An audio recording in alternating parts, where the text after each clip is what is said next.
Hojjettoonni Itiyoo Teleekoom riijinii lixaa hawaasa godina Wallagga lixaa aanaa beegiif deeggarsa qorichaa gosa 37 ol ta'u kan birrii 400 oliin bitame gumaacha taasisan. Daayirektarri Itiyoo Teleekoom riijinii lixaa obbo Asras Birhaanuu akka jedhanitti dhaabbanni Itiyoo Teleekoom bara kana hojii tola ooltummaa garaagaraa hojjechaa jiraachuu isaa dubbatan. Hojjettoonni dhaabbata Itiyoo Teleekoom damee lixaas hawaasa godina Wallagga lixaa aanaa beegiitti weerara dhibee bookee busaan rakkoo hamaa keessa jiraniif qorichoota gosa garaagaraa birrii 400 bitanii gumaachuu isaanii ibsaniiru.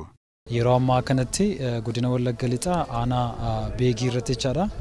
Rakkoo busaa fi dhibeewwan walqabataa duukaa walqabatee uummata keenya miidhaa jiru irratti gargaarsa gochuudhaaf akka hojjetaa dhaabbata Itiyoo Teleekoomiidhaan irratti haasa'uutiin gargaarsa gochuudhaaf murteessinee bittaa qoricha uummata naannoo sanaaf ta'uu danda'u bituudhaan yeroo ammaa kanatti safeyaadha kan nuun jirru.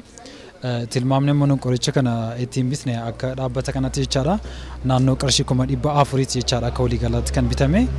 Qorichi bitame kunis dhibee busaa akkasumas immoo dhibee walqabataa sanaa waliin jiranii uummata naannoo sanaa dabalatas daa'imman dubartoota dabalatee sanaaf kan ta'udha kan bitamee jiru jechaadha. Deeggarsa qorichaa dhaabbanni Itiyoo Teleekoom taasise kun miidhaa hamaa dhibeen bookee busaa hawaasa aanichaa irratti qaqqabsiisaa jiru salphisuuf barbaachisummaan isaa daran olaanaa waan ta'eef qoricha kana qajeelcha fayyaa waliin ta'uun ogeessa aanaa beegii irraa dhufe waliin bitamee kan gumaachame ta'uun dubbatame. Qoricha bitame kanaas yeroo otoo ittiin kenniin hawaasa akka qaqqabsiifamuuf hojiin barbaachisu hundi xumurameeraa jedhame. Bakka bu'umsaan deeggarsa qorichaa Itiyoo Teleekoom taasise hawaasa beegii biraan ga'uuf kan deeman ta'us obbo Zalaaleen Mulaatuu dubbataniiru. Qorichoota hospitaalatti hafuu qaban achuma beegii irratti akka kennamu hospitaala beegiitti. Warra immoo aanaatiif kennamuu qaban aanaa qondaalaatii fi aanaa beegiitiif instituushinii dhaabbata fayyaa sadiitti gargar qoodanii bireekdaawun isa hojjetanii kaa'aniiru jecha.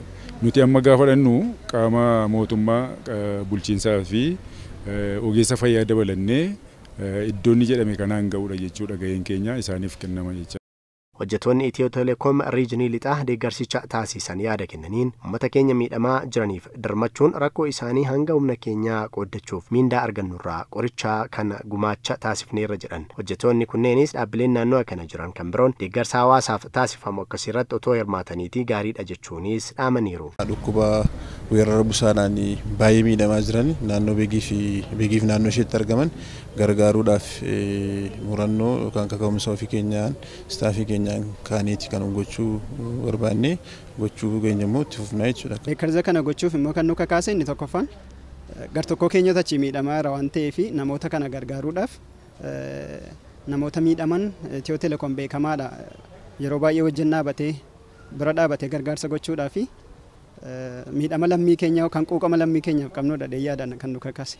Nama gargaaruuf nama ta'uu qofti gahaadha. Namoonni gara biraanis yookaan dhaabbileen magaalaa Naqamtee keessa jiran hundi isaanii waan akkanaatu godhanii lammii isaanii biratu dhaabbatan jechuun barbaada.